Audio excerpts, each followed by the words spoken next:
Hello everyone. Video में मैं आपको पढ़ाऊंगा जो 300 बेस्ट एमसीक्यू हैं जनवरी का भाग 3 हिंदी में। आइए वीडियो को शुरू करते हैं। इनमें से कौन से हाई कोर्ट ने यह कहा है कि जो कृष्ण राज सागर बांध है जो कि कावेरी नदी पे है मेनली, तो कृष्ण राज सागर बांध वहाँ पे 20 किलोमीटर के दायरे में कोई भी पत्थरों की जो माइनिंग है, क्वेरिंग या खनन नहीं होना चाहिए। इससे डैम सेफ्टी को खतरा हो सकता है। ये कहा है कर्नाटका हाई कोर्ट ने। और ये जो कृष्णराज सागर डैम है ये कर्नाटका राज्य के मांड्या जिले में आता है। ये एम विश्वेश्वरैया ने बनवाया था और एम विश्वेश्वरैया का जन्मदिन हम 15 सितंबर को इंजीनियर डे के रूप में मनाते हैं। तो जहाँ पे कावेरी और हेमवती नदी मिलती है वहाँ पे ये डैम है, काफ़ी बड़ा डैम है। अभी अभी विश्व स्वास्थ्य संगठन ने WHO ने किस अफ्रीका के देश को मलेरिया मुक्त घोषित करा है? ये देश है काबो वर्डे। पश्चिम अफ्रीका का एक देश है, एक आइलैंड कंट्री है। तो काबो वर्डे। मलेरिया पूरी तरह से यहाँ ख़त्म हो गया है और जो मलेरिया है वो फैलता है प्लाज्मोडियम से। इसको लेके जो मच्छर उड़ता है उसका नाम है फीमेल एनोफ्लिस। WHO ने इससे पहले अज़रबैजान, तजिकिस्तान और ये जो दो देश हैं इन्हें भी मलेरिया मुक्त घोषित किया था। और एक कंट्री है बेलीज़, BELIZE, इसे भी मलेरिया मुक्त घोषित किया था। मलेरिया के लिए एक दवाई बनाई है ऑक्सफोर्ड यूनिवर्सिटी ने जिसका नाम है R21। इस दवाई को मैट्रिक्स M के नाम से भी जाना जाता है। Gandhi a life in 3 campaigns किताब किसने लिखी है? इस किताब को लिखा है पूर्व कैबिनेट मंत्री MJ अकबर ने। NLC इंडिया लिमिटेड यानी नवेली लिग्नाइट कॉरपोरेशन जो एक कंपनी है, बहुत बड़ी कंपनी है नवेली लिग्नाइट कॉरपोरेशन। ये एक बेसिकली सेंट्रल PSU है, कोयला मंत्रालय के अधीन काम करती है और ये एक नवरत्न कंपनी है।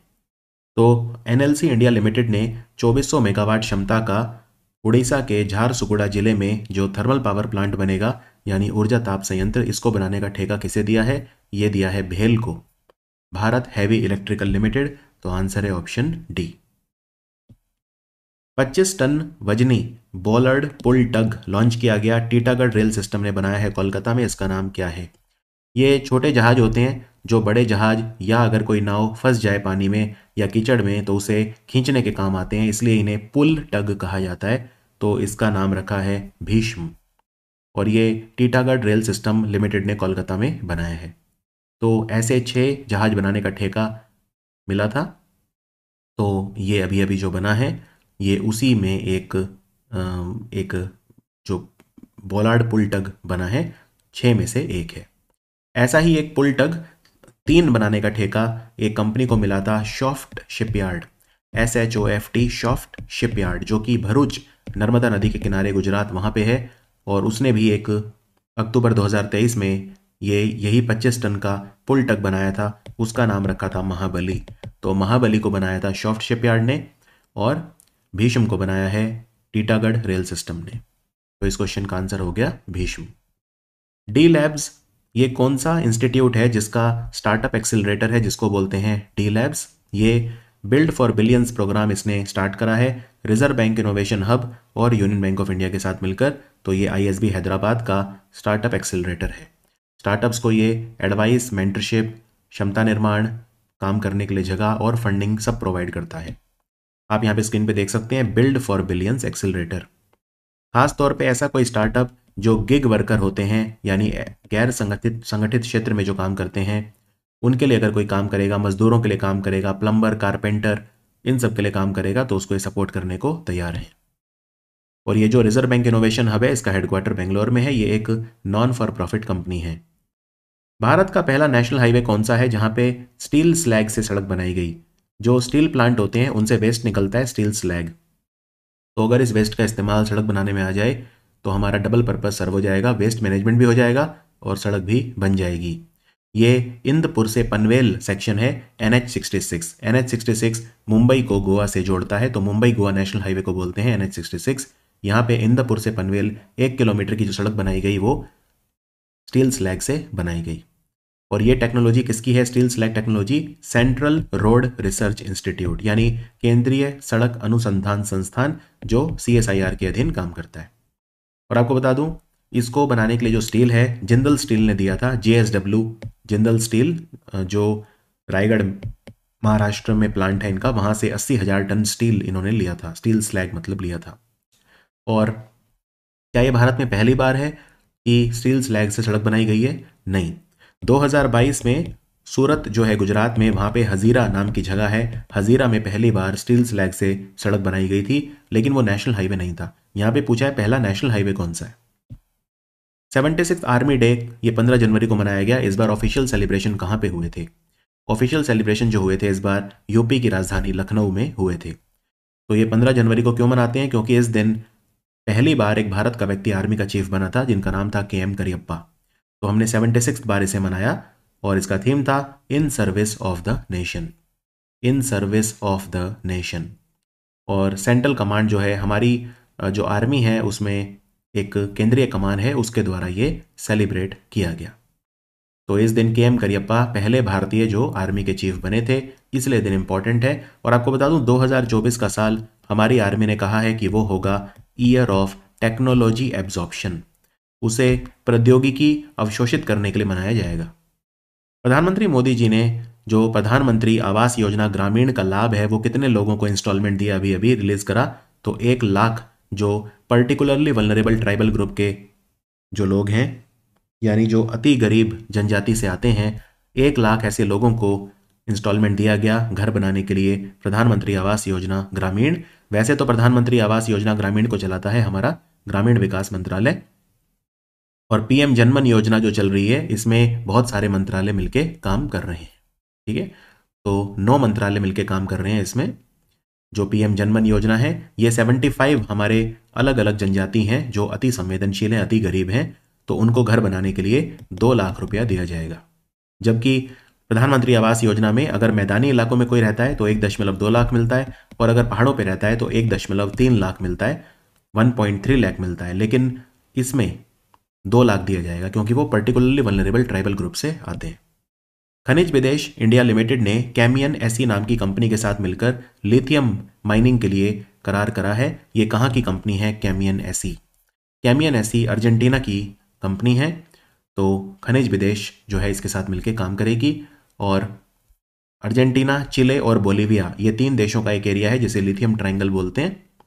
यहाँ पे लिथियम काफ़ी ज़्यादा होता है। और ये भी याद रखिए, ये जो कंपनी है काबिल यानी खनिज विदेश इंडिया लिमिटेड, ये कंपनी नई है, कोई बहुत पुरानी नहीं है। ये कंपनी 2019 में बनी थी, हमारे खनन मंत्रालय यानी मिनिस्ट्री ऑफ माइंस के अधीन काम करती है। तो ये खनिज विदेश इंडिया लिमिटेड किसने बनाई थी? एक तो बनाई थी नाल्को ने, नेशनल एल्यूमिनियम कंपनी लिमिटेड, एक बनाई थी हिंदुस्तान कॉपर लिमिटेड ने, और एक बनाई थी mineral exploration and consultancy limited यानी MECL ने। ग्रीन रुपी टर्म डिपॉजिट योजना किसने शुरू करी है? इसमें आप FD करा दीजिए। कितने दिनों के लिए? आप इसमें 1111 या फिर 1777 या फिर 2222 दिनों के लिए आप डिपॉजिट करा सकते हैं, और उसमें आपको अलग अलग जो है ब्याज है वो मिलेगा। तो स्टेट बैंक ऑफ इंडिया ने लॉन्च करा है, और ये ग्रीन डिपॉजिट है, यानी कि ये जो पैसा इकट्ठा होगा वो एनवायरमेंट फ्रेंडली प्रोजेक्ट्स को ही लोन देने के काम आएगा। ग्लोबल पीस समिट यूक्रेन के लिए कौन से देश ने करवाई? तो ये स्विट्जरलैंड ने करवाई वोलोदिमिर ज़ेलेंस्की की रिक्वेस्ट पर। और आज से 2 साल पहले, क्योंकि अब इस बार को 2 साल पूरे हो गए हैं रशिया और यूक्रेन वॉर को, तो आज से 2 साल पहले लुगानो एक जगह है स्विट्जरलैंड में, वहाँ पे लुगानो प्रिंसिपल्स अडॉप्ट किए गए थे जिससे हम यूक्रेन जो है उसको दोबारा रिकंस्ट्रक्ट कर सकें, उसका रिहेबिलिटेशन कर सकें। अभी अभी चैडॉक्स 1 नाम की नीपा वायरस के खिलाफ वैक्सीन बनी है, तो आपको बताना है ये किसने बनाई है। इसको ऑक्सफोर्ड यूनिवर्सिटी जो है यूनाइटेड किंगडम ब्रिटेन, वहाँ पे उन्होंने बनाया है। इसके ट्रायल स्टार्ट हो गए हैं। नीपा वायरस को इसलिए नीपा वायरस बोलते हैं क्योंकि मलेशिया में एक जगह है नीपा जहाँ पे इसकी खोज हुई थी, और इसका होस्ट है फ्रूट बैट। एक खास तरह के चमगादड़ होते हैं फ्रूट बैट, जिनको फ्लाइंग फॉक्सेस भी कहा जाता है, तो वो इसके होस्ट होते हैं। और ये ह्यूमन और एनिमल्स दोनों में होता है, और एनिमल से ही ह्यूमन में फैलता है। हमारे केंद्रीय मंत्री अजय भट्ट, उन्होंने अस्त्र मिसाइल जो हमने देसी रूप से बनाई है उसको हरी झंडी दिखाई, उसकी मैन्युफैक्चरिंग हो रही है भारत में, कौन कर रहा है? ये कर रहा है भारत डायनेमिक्स लिमिटेड, यानी ऑप्शन ए। और अस्त्र मिसाइल भारत की एकमात्र एयर टू एयर मिसाइल है, यानी हवा से हवा में मारने वाली मिसाइल है। तो जो भारत डायनेमिक्स लिमिटेड है वो हैदराबाद में इसकी मैन्युफैक्चरिंग कर रहा है। इसकी मारक क्षमता 100 किलोमीटर के आसपास है। इंडियन आर्मी ने ऑपरेशन सर्वशक्ति करा कहाँ पे? तो जम्मू कश्मीर में करा, वहां से टेररिस्ट जो है उनको बाहर निकालने के लिए। अभी अभी पहले खिलाड़ी कौन बने जिन्होंने T20 मैचेस में 150 मैच खेले हैं T20? ये हैं रोहित शर्मा, तो आंसर है रोहित शर्मा। आपको बता दूं T20 में 150 विकेट लेने वाले पहले खिलाड़ी बने हैं न्यूजीलैंड के fast bowler Tim Southee. Tim Saudi.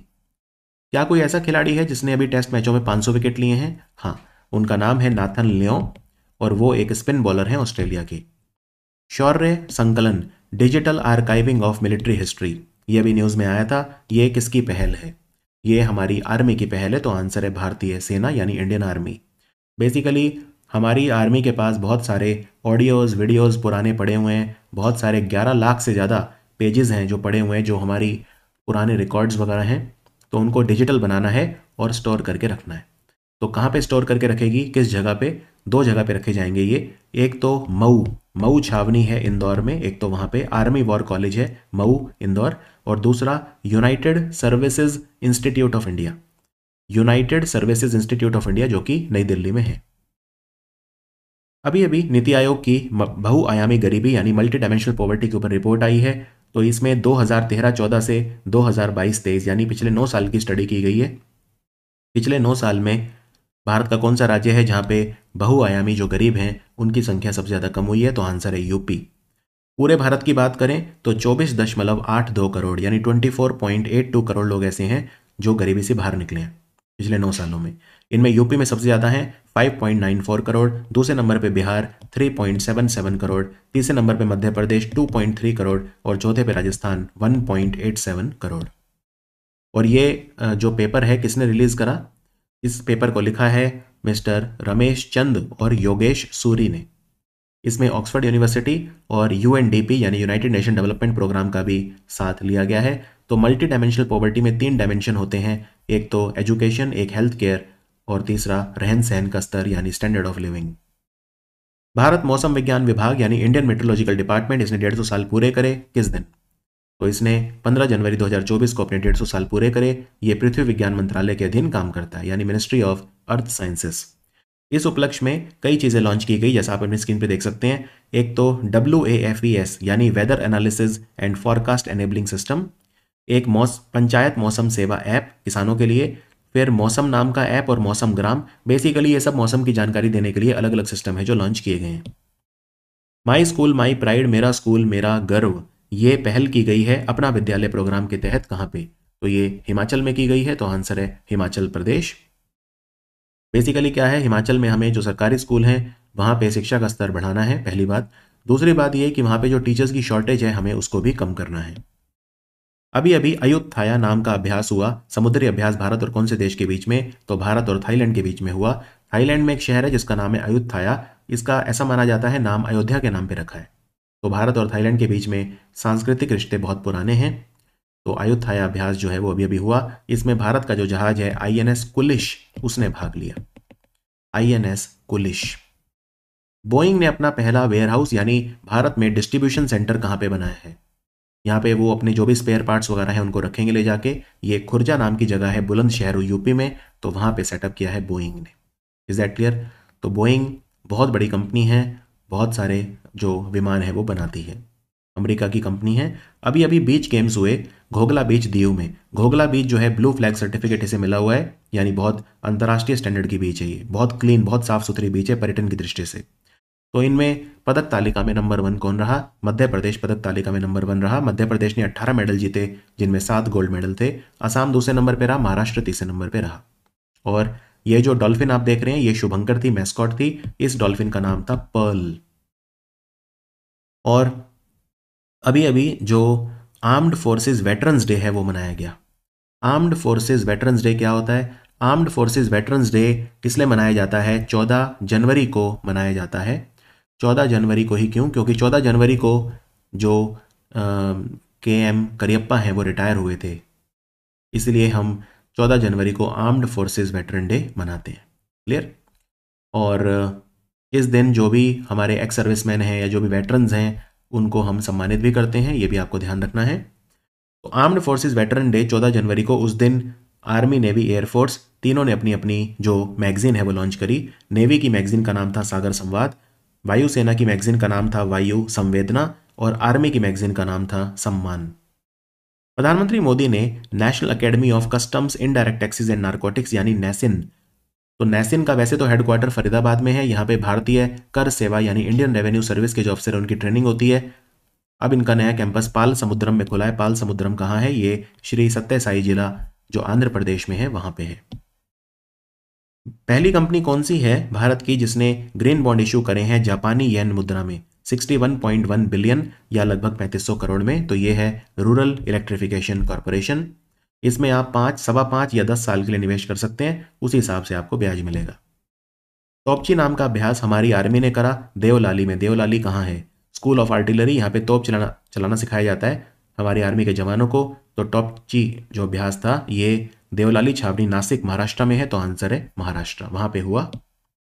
हमारे जो चीफ ऑफ डिफेंस स्टाफ हैं अनिल चौहान जी, उन्होंने कैप स्टार योजना यानी capsule on science technology and applied research launch करी। कौन से इंस्टीट्यूट में?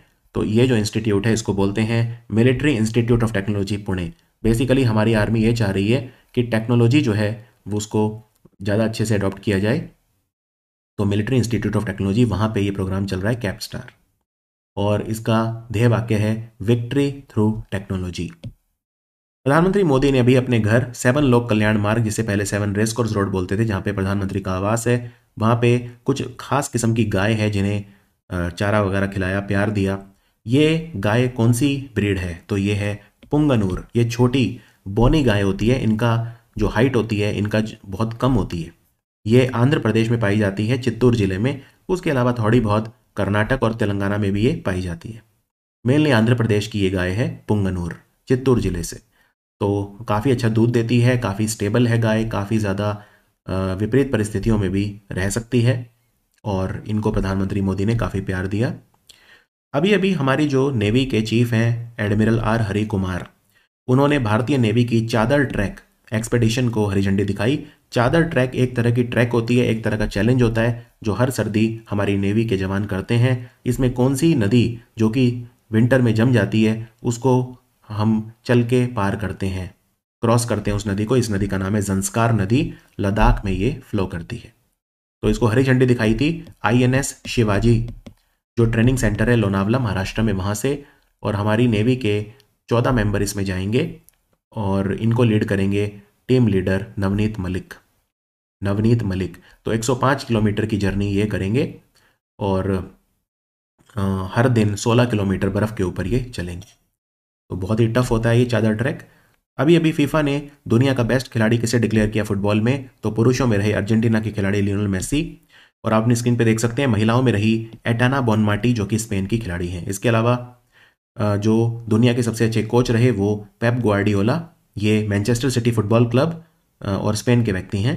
एक पुशकास अवार्ड याद रखिए, पुशकास अवार्ड उसे मिलता है जो सबसे अच्छा गोल मारता है। सबसे अच्छा गोल पूरे साल में स्कोर करा गिलहर्मे मदरुगा ने जो ब्राजील के खिलाड़ी हैं। MP लैड्स योजना को अच्छे से लागू करने के लिए ई साक्षी नाम का मोबाइल ऐप लॉन्च करा। किस मंत्रालय ने? MP लैड्स योजना को चलाता है ministry of statistics and programme implementation यानी कि सांख्यिकी मंत्रालय, इसलिए राव इंद्रजीत सिंह ने इसे लॉन्च किया। ई साक्षी पे क्या होगा? जो MP लैड्स है इसमें MP को एक साल में जो लोकसभा के जो MP होते हैं उन्हें 5 करोड़ रुपया दिया जाता है, जिससे वो अपनी कॉन्स्टिट्यूएंसी जो है वहाँ पे वेलफेयर एक्टिविटी कर सकें। तो पूरा हिसाब किताब वगैरह सब इसमें रखा जाएगा ई साक्षी मोबाइल ऐप पर। वन व्हीकल वन फास्टैग किस संगठन ने लॉन्च करा है? National highway authority of India ने करा है। एक फास्टैग सिर्फ एक ही गाड़ी में होना चाहिए, मल्टीपल गाड़ियां एक फास्टैग को यूज नहीं कर सकती, राइट? और एक गाड़ी पे मल्टीपल फास्टैग यूज नहीं हो सकते। फास्टैग RFID टेक्नोलॉजी पे काम करता है। नितिन गडकरी ने कहा अभी अभी कि जो रोड एक्सीडेंट के कारण होने वाली मृत्यु है हमें उन्हें 50% कम करना है। कब तक? 2030 तक का लक्ष्य रखा है। भारत में 2022 में सबसे ज़्यादा रोड एक्सीडेंट जो हुए थे तमिलनाडु में हुए थे, लेकिन रोड एक्सीडेंट के कारण सबसे ज़्यादा मौत यूपी में हुई थी। भारत में 1.68 लाख लोग जो हैं एक साल में जिनकी डेथ हुई थी सड़क दुर्घटनाओं में, 1.68 लाख। दुनिया का सबसे पुराना जंगल ये केरो में खोजा गया है। कौन से देश में? ये केरो इजिप्ट की राजधानी केरो नहीं है, ये केरो शहर न्यूयॉर्क में है अमेरिका में। तो आंसर है यूनाइटेड स्टेट्स ऑफ अमेरिका। ये जो चट्टानें हैं जहां पे ये जंगल मिला है ये 38.5 करोड़ साल पुराना है, यानी 385 मिलियन ईयर्स पुराना। पहली फीमेल न्यूट्रल एम्पायर आईसीसी ने जो सिलेक्ट करी हैं बायलैटरल सीरीज में, इनका क्या नाम है? इनका नाम है सू रेडफर्न और ये ब्रिटेन की हैं, सू रेडफर्न। अभी अभी असम ने अपना सर्वोच्च नागरिक सम्मान दिया। असम वैभव किसे दिया? ये दिया रंजन गोगोई को, जो भारत के चीफ जस्टिस रह चुके हैं। 46 चीफ जस्टिस ऑफ इंडिया थे ये रंजन गोगोई। ठीक है, तो असम वैभव सबसे ऊंचा होता है, इसमें 5 लाख मिलता है अवार्ड। दूसरा असम सौरभ होता है जिसमें 4 लाख मिलता है, ये कई लोगों को मिला है। और फिर असम गौरव, असम गौरव जो है उसमें 3 लाख रुपए का अवार्ड मिलता है। तो असम वैभव सबसे ऊंचा होता है, रंजन गोगोई को मिला है। महतारी वंदना योजना ये किस राज्य ने शुरू करी है? ये छत्तीसगढ़ की योजना है। इसमें महिलाओं को हर महीने 1,000 रुपये और हर साल 12,000 रुपये उनके अकाउंट में डलवा दिए जाते हैं एक वित्तीय सहायता के तौर पर। अभी अभी स्टेट्स की स्टार्टअप रैंकिंग आई है, इसमें कैटेगरी बी में वो राज्य हैं जिनकी आबादी 1 करोड़ से कम है, उनमें बेस्ट परफॉर्मर कौन रहा? स्टार्टअप्स के मामले में हिमाचल बेस्ट रहा। आपको स्क्रीन पे दिखाता हूँ। सबसे जो अच्छी कैटेगरी होती है उसे बोलते हैं बेस्ट परफॉर्मर। तो बेस्ट परफॉर्मर कैटेगरी ए में बड़े राज्यों में गुजरात, कर्नाटक, केरल और तमिलनाडु, और कैटेगरी बी में हिमाचल रहा। और 16 तारीख को हमने नेशनल स्टार्टअप डे भी मनाया। भारत में 1,17,000 जो हैं स्टार्टअप्स हो गए हैं, इनमें से 32,000 ऐसे हैं लगभग जिनको महिलाएं लीड कर रही हैं। और 112 यूनिकॉर्न, इस रिपोर्ट के मुताबिक 112 यूनिकॉर्न यानी ऐसी कंपनियां जिनका बाजारी पूंजीकरण $1 बिलियन से ज़्यादा है। अभी अभी वर्ल्ड इकोनॉमिक फोरम ने centre for fourth industrial revolution यानी चौथी औद्योगिक क्रांति का केंद्र, उसका उद्घाटन करा। तो ये भारत में मुंबई में एक हमने बनाया था आज से कुछ 4-5 साल पहले, उसके बाद दूसरा है, लेकिन ये भारत का पहला है जो हेल्थ केयर के अंदर है। तो हेल्थ केयर और लाइफ साइंस के लिए हैदराबाद में है, और हैदराबाद में बायो एशिया सम्मेलन होने वाला है, उसमें ये लॉन्च किया जाएगा। इसका थीम होगा स्टेट हेल्थ टेक लैंडस्केप। तो औद्योगिक क्रांति का ये दूसरा केंद्र है मुंबई के बाद, लेकिन हेल्थ केयर के क्षेत्र में पहला है। और आपको ये भी बता दूं, जो चौथी औद्योगिक क्रांति है फोर्थ इंडस्ट्रियल रेवोल्यूशन, जिसमें डीप टेक्नोलॉजी वगैरह का इस्तेमाल होता है, जैसे artificial intelligence, machine learning, 5G technology, internet of things, robotics वगैरह, ये सारा। ऑपरेशन मार्ग बर सरमचर ये किसने लॉन्च करा है? बलोच अलगाववादियों के खिलाफ ईरान के सिस्तन और बलोचिस्तान प्रोविंस में।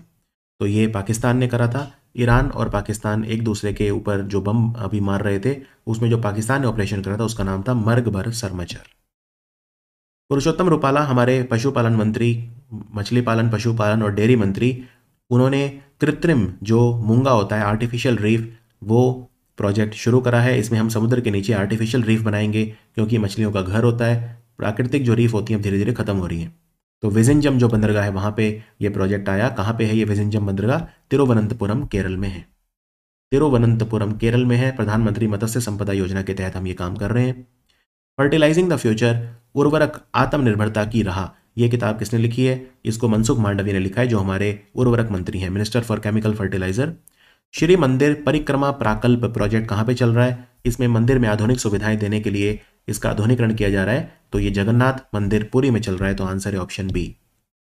अभी अभी सोने के भंडार किस देश में कितने ज्यादा हैं? गोल्ड रिजर्व, उसमें नंबर 1 कौन रहा? नंबर 1 रहा अमेरिका। इस टेबल में आप देख सकते हैं अमेरिका के पास 8,000 टन से भी ज्यादा सोना है। भारत 9वें नंबर पे रहा, हमारे पास सिर्फ 800 टन लगभग सोना है। और वर्ल्ड गोल्ड काउंसिल, विश्व स्वर्ण परिषद ने लिस्ट दी, जिसका हेडक्वार्टर लंदन में है।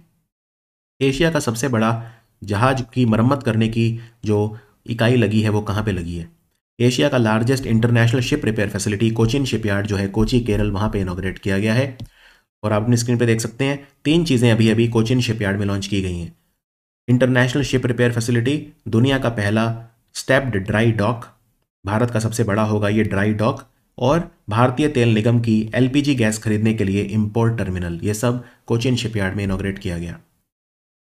हमारी जो नेवी के चीफ हैं एडमिरल R हरि कुमार, उन्होंने कार्बन डाइऑक्साइड पर आधारित एयर कंडीशनिंग प्लांट का उद्घाटन करा INS शिवाजी में, ये किसके साथ मिलकर बनाया है? तो ये याद रखिए, भारतीय विज्ञान संस्थान जो बेंगलोर में है उसके साथ मिलकर सेटअप किया गया है। तो आंसर है Indian institute of science Bangalore. इससे फायदा ये होगा, ये कार्बन डाइऑक्साइड बेस्ड है, तो इसमें क्लोरोफ्लोरोकार्बन, हाइड्रोफ्लोरोकार्बन और हाइड्रोक्लोरोफ्लोरोकार्बन एमिट नहीं होंगे। अभी अभी दो चीज़ें स्थापित की गई हैं, एक तो है सेंटर ऑफ एक्सीलेंस, दो उत्कृष्टता केंद्र हैं, एक है centre of excellence in intelligent internet of things sensor IIoT, और दूसरा है भारत का पहला ग्राफीन सेंटर जिसका नाम है India innovation centre for graphene. Graphene research के लिए कहाँ पे सेटअप किया गया है? तो आंसर है मेकर विलेज, कोची, केरला। तो डिजिटल यूनिवर्सिटी है केरल की राजधानी त्रिवेंद्रम में, उसके एफर्ट से मिनिस्ट्री ऑफ इलेक्ट्रॉनिक्स और IT उसके एफर्ट से, केरल सरकार, इन सब के एफर्ट से ये चीज़ें सेटअप की गई हैं। हिंदुस्तान यूनिलीवर की एक फैक्ट्री है सोनीपत हरियाणा में, उसे ग्लोबल लाइट हाउस नेटवर्क का हिस्सा बनने का मौका मिला। ये किसकी पहल है? ये विश्व आर्थिक मंच यानी वर्ल्ड इकोनॉमिक फोरम की पहल है। तो वर्ल्ड इकोनॉमिक फोरम उन कंपनी को जो चौथी औद्योगिक क्रांति में अच्छा काम करती हैं अपने ग्लोबल लाइट हाउस नेटवर्क में जगह देता है। ऐसे ही एक कंपनी है ACG, फार्मा कंपनी ACG, इनका प्लांट है पीथमपुर, पीथमपुर मध्य प्रदेश के धार जिले में आता है, उसको भी ग्लोबल लाइट हाउस नेटवर्क में इंक्लूड किया गया है। अभी अभी किस संगठन ने मछुआरों के लिए दूसरी पीढ़ी का डिस्ट्रेस अलर्ट ट्रांसमीटर यानी DAT-SG बनाया है? तो ये इसरो ने बनाया है, तो आंसर है इसरो, ऑप्शन C। और इसरो जो है इसने एक नभ मित्र नाम का ऐप भी बनाया था मछुआरों के लिए, वो इसरो के स्पेस एप्लीकेशन सेंटर अहमदाबाद के द्वारा बनाया गया था। आंध्र प्रदेश की सरकार ने statue of social justice doctor BR Ambedkar का दुनिया का सबसे ऊंचा स्टैच्यू उसका इनॉग्रेशन करा विजयवाड़ा आंध्र प्रदेश में। इसकी हाइट कितनी है ग्राउंड से? इसमें जो ये पोडियम बना हुआ है स्टेज, ठीक है, इसकी हाइट भी इंक्लूड करनी है, ये लगभग 81 फीट है। और ऊपर जो डॉक्टर BR अम्बेडकर की जो मूर्ति है उसकी हाइट है 125 फीट। तो 125 और 81 टोटल हो गया 206 फीट। तो आंसर है 206 फीट। अमेरिका में एक जगह है मैरीलैंड, वहाँ पे अमेरिका में जो सबसे बड़ा स्टैचू है यानी भारत के बाहर सबसे बड़ा स्टैचू है डॉक्टर BR अम्बेडकर का, वो सेटअप किया गया है, उसको नाम दिया गया है स्टैचू ऑफ इक्वालिटी, और इसे नाम दिया गया है statue of social justice. Adani group ने अभी अभी किस राज्य में 50,000 करोड़ इन्वेस्टमेंट करने का निर्णय लिया है? ये 1 गीगावाट जो डेटा सेंटर है उसको स्थापित करेंगे। तो ये महाराष्ट्र सरकार के साथ अनुबंध करा है। प्रधानमंत्री राष्ट्रीय बाल पुरस्कार 7 कैटेगरीज में दिया जाता है, जैसे बहादुरी, कला और संस्कृति, नवाचार, विज्ञान और प्रौद्योगिकी, समाज सेवा, खेलकूद वगैरह 7 कैटेगरीज में दिया जाता है। तो कितने बच्चों को मिला है 2024? तो ये 19 बच्चों को मिला है, तो आंसर है 19। ये महिला बाल विकास मंत्रालय देता है और 19 में 9 लड़के और 10 लड़कियों को दिया गया। ठीक है, इनकी उम्र 5 से 18 साल होनी चाहिए और महिला बाल विकास मंत्रालय के द्वारा दिया जाता है। प्रधानमंत्री मोदी ने बोइंग कंपनी ने अपना Boeing India engineering and technology centre स्थापित करा है कहाँ पे? तो ये बेंगलोर में करा है, तो आंसर है बेंगलोर। और इन्होंने जो वेयर हाउस बनाया है वो कहाँ बनाया है? डिस्ट्रीब्यूशन सेंटर खुर्जा बुलंदशहर में। स्लिम स्पेसक्राफ्ट किसने चांद पे उतार दिया? ये 5वां कंट्री बना अमेरिका, रशिया, चाइना और इंडिया के बाद जिसने चंद्रमा पे अपना लैंडर उतारा है, तो ये है जापान। स्लिम मिशन, जिसको मून स्नाइपर भी बोलते हैं। रामलला, भगवान रामलला का जो बुत है, जो आइडल है, उसका उद्घाटन हुआ गर्भगृह में श्री राम जन्मभूमि तीर्थ क्षेत्र मंदिर। इसका वास्तुकार कौन है? तो वास्तुकार है अरुण योगीराज, और अरुण योगीराज जो हैं ये मैसूर के व्यक्ति हैं, कर्नाटक के व्यक्ति हैं। ये जो पत्थर इस्तेमाल हुआ है इसे नेल्लीकर्रू, NELLIKARU, नेल्लीकर्रू का पत्थर या कृष्ण शिला भी बोलते हैं, क्योंकि इसका रंग काला है तो भगवान कृष्ण के रंग से मिलता है। 51 इंच इसकी हाइट है और इसमें 5 साल के भगवान जो राम है वो दिखाए गए हैं, राइट, 5 साल के। और जो मंदिर है, मंदिर किसने बनाया है? लार्सन एंड टूब्रो कंपनी ने बनाया है, कोई पैसा भी नहीं लिया बनाने के लिए मंदिर को। और मंदिर में जो पत्थर यूज हुआ है वो आया है गांव से जिसका नाम है बंसी पहाड़पुर। बंसी पहाड़पुर जो गांव है भरतपुर राजस्थान का है। मंदिर के निर्माण के लिए कमेटी बनी थी जिसके चेयरमैन थे Nripendra Mishra. Nripendra Mishra, is that clear? अभी अभी द राजीव आई न्यू, यानी वो राजीव गांधी से मैं जानता था, ये किताब किसने लिखी है? ये लिखी है मणिशंकर अय्यर ने, जो राजीव गांधी के एडवाइजर थे। स्टेडफास्ट डिफेंडर नाम का जो मिलिट्री एक्सरसाइज है वो किसने किया? स्टेडफास्ट डिफेंडर नाम का जो एक्सरसाइज है नेटो ने किया तो आंसर है नेटो। नेटो का हेडक्वार्टर बेल्जियम की राजधानी ब्रसेल में है। 31 मेंबर है नेटो के, 31वां बना था फिनलैंड। भारत पर्व का आयोजन किसने किया लाल किले में?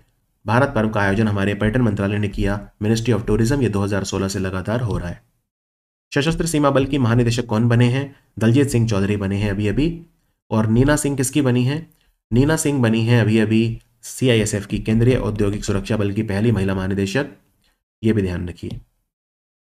19वां गुट निरपेक्ष आंदोलन यानी नॉन लाइन मूवमेंट की समिट युगांडा की राजधानी कंपाला में हुई। इसका थीम था deepening corporation for shared global affluence. Bharat की तरफ से कौन गया था? हमारे विदेश मंत्री एस जयशंकर गए थे। और अगले 3 साल के लिए चेयरमैन गुट निरपेक्ष आंदोलन का, नॉन अलाइन मूवमेंट का, यही कंट्री रहेगा युगांडा। और युगांडा में जैसे कि आप स्क्रीन पे देख सकते हैं G77 समिट भी हुआ था। G77 में 134 कंट्रीज हैं, राइट, 134। और ये वो कंट्री हैं जो दुनिया के गरीब देश हैं, या जो साउथ, ग्लोबल साउथ जिसे बोलते हैं, वो कंट्री हैं। तो ये इसमें गए थे हमारे राज्य मंत्री विदेश मंत्रालय में, जिनका नाम है V Muraleedharan. Indian Premier League का टाइटल स्पॉन्सर कौन रहेगा अगले 5 साल? 2500 करोड़ में डील हुई है, तो ये टाटा ग्रुप रहेगा। टाटा ग्रुप, ठीक है, IPL को लगातार होस्ट करता रहेगा। छठे खेलो इंडिया यूथ गेम चेन्नई में इनॉग्रेट हुए। कहाँ पे हो रहे हैं? तमिलनाडु के 4 शहरों में हो रहे हैं, मदुरई, कोयम्बटूर, चेन्नई और त्रिची यानी तिरुचिरापल्ली। तो इनका शुभंकर क्या है? वीरा मंगई। वीरा मंगई बोलते थे रानी वेल्लू नचियार को। रानी वेल्लू नचियार ये तमिलनाडु की रानी थी। ईस्ट इंडिया कंपनी के खिलाफ इन्होंने जंग लड़ी।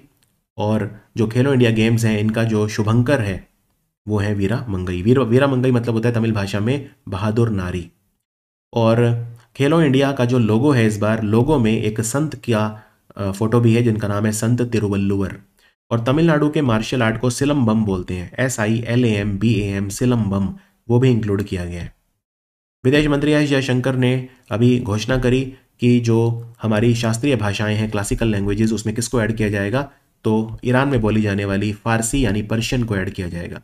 भारत में 6 भाषाएं हैं जिन्हें संस्कृति मंत्रालय ने क्लासिकल लैंग्वेजेस का दर्जा दिया है। इनमें तमिल, संस्कृत, कन्नड़, तेलुगु, मलयालम और उड़िया हैं। 6 भाषाएं, अभी 3 और जोड़ी जा रही हैं, एक तो फारसी, एक पाली और एक प्राकृत। जो खाद्य और कृषि संगठन है, फूड एंड एग्रीकल्चर ऑर्गेनाइजेशन, उनकी कमेटी ऑन फिशरीज है जो मछली पालन को बढ़ावा देने के लिए काम करती है, विभिन्न देशों के बीच में सहयोग स्थापित करती है। इनकी एक sub committee on fisheries management है, यानी मछली पालन में प्रबंधन के लिए। इसका उपाध्यक्ष कौन बनाए? इसका उपाध्यक्ष इंडिया बनाए, तो आंसर है India. 2024 ICC under 19 cricket world cup कहाँ पे शुरू हो गया है? पहले श्रीलंका में होने वाला था, लेकिन शिफ्ट करके साउथ अफ्रीका में कर दिया गया है, तो आंसर है साउथ अफ्रीका। नोवा स्मार्ट सिटीज इंडिया एक्सपो किसने कराया? ये कहाँ पे हुआ? तो ये अभी अभी शुरू हुआ नई दिल्ली में। इसमें भारत में जो 100 स्मार्ट सिटी बन रहे हैं, स्मार्ट सिटीज किसके अधीन आते हैं? Ministry of housing and urban affair, आवास और शहरी कार्य मंत्रालय। तो नोवा स्मार्ट सिटीज इंडिया एक्सपो लेकिन करवाया किस मंत्रालय ने? तो ये कराया हमारे मिनिस्ट्री ऑफ कॉमर्स ने। इसका थीम था innovation driving sustainability, realize the power of tomorrow today. Ram Setu जहां से शुरू होता है वहां पे प्रधानमंत्री मोदी जी ने पूजा करी। उस जगह को क्या बोलते हैं? अरिकल मुन्नई बोलते हैं। तो ये भारत से श्रीलंका तक जाता है राम सेतु। और अभी अभी एक कोठंड राम स्वामी मंदिर है। कोठंड राम मतलब भगवान राम धनुष के साथ, उन्हें कोठंड राम बोलते हैं। उस मंदिर में भी जो नरेंद्र मोदी जी हैं उन्होंने पूजा करी। और ये वो मंदिर है जहाँ पे रावण ने विभीषण से वो मिले पहली बार, और वहीं पे उनकी ताजपोशी करी थी, उन्हें लंका का अगला राजा डिक्लेयर किया था। और भी बहुत सारे मंदिर हैं, जैसे काला राम मंदिर है, रामा स्वामी मंदिर है, रंगनाथ स्वामी मंदिर। बहुत सारे मंदिरों में प्रधानमंत्री मोदी ने पूजा करी है। आयुष दीक्षा ये मानव संसाधन विकास केंद्र बनाया है अभी अभी आयुष मंत्रालय ने। कहाँ पे? तो ये भुवनेश्वर में स्थापित करा है। भुवनेश्वर में सेंट्रल आयुर्वेद रिसर्च इंस्टीट्यूट यानी केंद्रीय आयुर्वेद अनुसंधान संस्थान है, उसके परिसर में ये सेटअप किया गया है। असम के ब्रेव हार्ट लचित बोरफुकन, ये किताब किसने लिखी है? लचित बोरफुकन के जीवन पे किताब अरूप कुमार दत्ता ने लिखी है। 24 नवंबर को असम में लचित दिवस भी मनाया जाता है। ये अहोम साम्राज्य के सेनापति थे और मुगलों को कई बार इन्होंने युद्ध में हराया। बैटल ऑफ सरायघाट भी हुई थी जहां पे इन्होंने मुगलों को हराया 1671 में। भारत का पहला राज्य जिसने रीजनरेटिव टूरिज्म शुरू करा है वो क्या है? रीजनरेटिव टूरिज्म मतलब अगर आप किसी भी जगह विजिट करो तो आप उसे पहले से बेहतर हालत में छोड़ के आओ, ये गोवा ने शुरू करा है। हैवी श्योर ये भारत की पहली दवाई है हेपेटाइटिस ए की, देसी दवाई। हमारी खुद की दवाई किसने बनाई है? इसको इंडिया इम्यूनोलॉजिकल्स लिमिटेड ने बनाया है। हैदराबाद में बेस्ड है ये। नेशनल डेयरी डेवलपमेंट बोर्ड के अधीन ये काम करता है, तो इन्होंने इसको बनाया है। और इंडिया इम्यूनोलॉजिकल लिमिटेड ने मीजल और रुबेला के लिए भी एक दवाई बनाई है जिसका नाम है मबेला, MEBELLA। अनंत सूत्र, द एंडलेस थ्रेड, ये एक मैप है जिसमें 1900 भारत की अलग अलग तरह की साड़ियाँ दिखाई गई, तो ये कर्तव्य पथ पे लगाया गया। तो ये किसका इनिशिएटिव था? हमारे संस्कृति मंत्रालय का। इसका नाम रखा था अनंत सूत्र। नेदरलैंड, डोमिनिकन गणराज्य और इक्वाडोर, 3 देशों के साथ हम चिकित्सा उत्पादों के विनियमन में यानी मेडिकल प्रोडक्ट रेगुलेशन में आपसी सहयोग करेंगे। और मेडिकल डिवाइसेस की मार्केट भारत में $50 अरब पहुंच जाएगी 2030 तक, $50 बिलियन। डीआरडीओ में सुधार के लिए कमेटी बनी थी, 9 मेंबर की कमेटी। इसके चेयरमैन कौन थे? के विजय राघवन। इन्होंने अपनी रिपोर्ट सौंप दी है। सूरजकुंड मेला जो है वो चल रहा है हरियाणा में। कहाँ पे? तो ये फरीदाबाद में चल रहा है। 1987 में स्टार्ट हुआ था, तब से लगातार चल रहा है। और ये भारत का सबसे बड़ा हस्तशिल्प मेला है। इसका थीम क्या होगा? इसका थीम है भारत की अष्टलक्ष्मी, मतलब ये थीम स्टेट है 8 नॉर्थ ईस्ट के, और पार्टनर नेशन है शंघाई सहयोग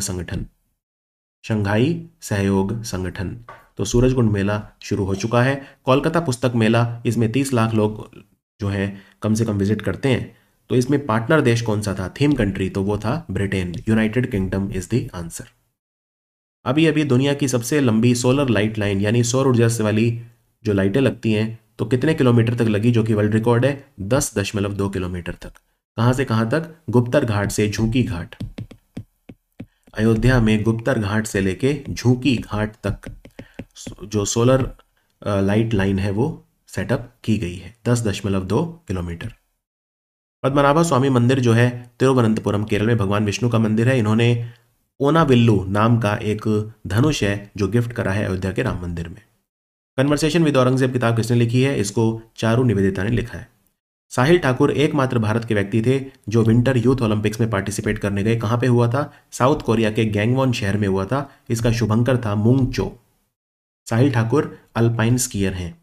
60 पैराशूट फील्ड हॉस्पिटल भारत का पहला उड़ता हो यानी विमान के अंदर हॉस्पिटल है। इसको सुभाष चंद्र बोस आपदा प्रबंधन पुरस्कार मिला है, जो 23 जनवरी पराक्रम दिवस के दिन, नेताजी सुभाष चंद्र बोस की जयंती के दिन दिया गया। तो कहां पे है ये हॉस्पिटल? यूपी का हॉस्पिटल है 60 पैराशूट फील्ड हॉस्पिटल यूपी। इसे 51 लाख रुपए का अवार्ड भी मिला है। प्रधानमंत्री सूर्योदय योजना शुरू हुई है। इसमें कितने घरों में रूफटॉप सोलर पावर प्लांट लगाए जाएंगे? 1 करोड़ घरों में लगाए जाएंगे। और 40 गीगावाट क्षमता हमें चाहिए टोटल मिला के। रूफटॉप सोलर प्लांट की टोटल क्षमता होनी चाहिए 40 गीगावाट। सलारजंग म्यूजियम में कुछ नई गैलरी लगाई गई हैं। कहाँ पे है ये हैदराबाद में बहुत ही फेमस म्यूजियम है सलारजंग। और जी किशन रेड्डी जो हमारे मंत्री हैं कल्चर, टूरिज्म और पूर्वोत्तर विकास मंत्री, इनकी कॉन्स्टिट्यूएंसी सिकंदराबाद है जो तेलंगाना में है। उन्होंने उद्घाटन करा national skill training institute for women यानी राष्ट्रीय कौशल प्रशिक्षण संस्थान महिलाओं के लिए हैदराबाद में। इनका टारगेट है हर साल 2500 महिलाओं की ट्रेनिंग करेंगे। हरदीप सिंह पुरी ने भारत की पहली कंपनी जो अल्कोहल से एविएशन टर्बाइन फ्यूल बना रही है, सस्टेनेबल बायोफ्यूल बना रही है, प्रज इंडस्ट्रीज लिमिटेड, इनके प्लांट का उद्घाटन करा पुणे में। हमारे शिक्षा मंत्रालय ने कहा है कि जो भी स्टडी मटेरियल है जैसे एनसीईआरटी की सारी किताबें वगैरह, उनको हमारे 8वीं सूची संविधान की जिसमें 22 भाषाएं हैं सब में ट्रांसलेट किया जाएगा। ट्रांसलेशन किससे होगा? ट्रांसलेशन के लिए यूज किया जाएगा अनुवादिनी एक फाउंडेशन है और अनुवादिनी हमारे शिक्षा मंत्रालय के अधीन काम करती है। नॉन फॉर प्रॉफिट कंपनी है, सेक्शन 8 कंपनी, AICTE के अधीन काम करती है, शिक्षा मंत्रालय के अधीन काम करता है। एक बार किताबें हमने हर भाषा में तैयार कर ली, आप उन्हें फिर ई कुंभ नाम का पोर्टल है उस पर ले सकते हो, उस पर आप वो अवेलेबल होंगी, e Kumbh portal. ICC men's T20 international team of the year के कैप्टन कौन बने? सूर्य कुमार यादव। तो आप स्क्रीन पे देख सकते हैं जो पुरुषों की बेस्ट T20 खिलाड़ियों की लिस्ट है 11, तो उसमें सूर्य कुमार यादव कैप्टन, यशस्वी जायसवाल, रवि बिश्नोई और अर्शदीप सिंह को जगह मिली। Women's T20 team of the year में दीप्ति शर्मा एक ही भारत की खिलाड़ी थी। आरोग्य मैत्री डिजास्टर मैनेजमेंट क्यूब्स, ये हॉस्पिटल बनता है, इसमें 72 क्यूब होते हैं छोटे छोटे, उनको फटाफट फिट करके 15 मिनट में हॉस्पिटल बन जाता है। तो इस प्रोजेक्ट का क्या नाम है? इसका नाम है भीष्म। भीष्म की फुल फॉर्म है भारत हेल्थ इनिशिएटिव फॉर सहयोग हित एंड मैत्री। तो चलता फिरता हॉस्पिटल है, बहुत जल्दी बन जाता है। एक क्यूब 20 किलो से कम का है, तो एक नॉर्मल व्यक्ति भी इन क्यूब्स को ज्वाइन करके हॉस्पिटल का कमरा बना सकता है। इस प्रोजेक्ट का नाम था भीष्म। पहली बार ऐसा हॉस्पिटल, चलता फिरता हॉस्पिटल जो है, ये गुरुग्राम हरियाणा में लॉन्च किया गया था। गुरुग्राम हरियाणा में लॉन्च किया गया था। पोर्टेबल, दुनिया का पहला पोर्टेबल अस्पताल है ये। और इसको किसने बनाया है, डिज़ाइन करा है? प्रोजेक्ट भीष्म को। प्रोजेक्ट भीष्म को भारतीय नौसेना ने डीआरडीओ के साथ मिलकर लॉन्च किया था, इंडियन नेवी और डीआरडीओ। साइक्लोन नाम का अभ्यास भारत ने करा है किसके साथ? साइक्लोन नाम का जो अभ्यास है हमने इजिप्ट के साथ करा है। दूसरी बार हुआ है, पहली बार पिछले साल जैसलमेर में हुआ था। इस बार इजिप्ट में एक शहर है अनशाश, वहां पे हो रहा है, ANSHAS। जो 71वीं नॉर्थ ईस्ट काउंसिल की बैठक हुई थी वो कहाँ पे हुई थी? तो ये मेघालय की राजधानी शिलोंग में हुई थी। इसकी अध्यक्षता करी हमारे गृह मंत्री ने। यह था हमारा वीडियो हिंदी में बेस्ट 300 MCQs जो हैं जनवरी के, उनका भाग 3। मिलते हैं भाग 4 में। Thank you for watching.